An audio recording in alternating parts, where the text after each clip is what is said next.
বৃহস্পতিবার মাগরিবের পরে কারোর সঙ্গে কথা না বলে একটা আমল করুন, আপনার মনের সব দোয়া কবুল হয়ে যাবে। এই আমলটি বৃহস্পতিবার মাগরিব নামাজের পরে কারোর সঙ্গে আপনি কোনো প্রকার কথা বলবেন না। কথা না বলে এই আমলটি করার পরে এরপরে দুটি হাত তুলে দোয়া করবেন। আমলটি কিভাবে করবেন আমি বলছি।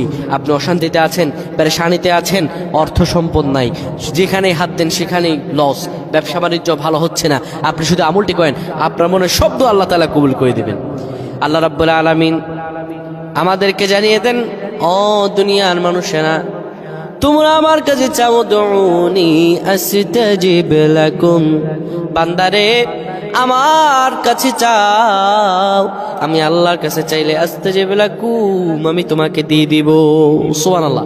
মাগরিব নামাজের পরে বৃহস্পতিবার রাত, গুরুত্বপূর্ণ রাত, কারোর সঙ্গে কথা বলবেন না। দুই রাকাত করে 6 রাকাত তাওয়াবি নামাজ পড়বেন। প্রত্যেক রাকাতে সূরা ফাতিহা একবার, 3 বার ইখলাস পড়বেন।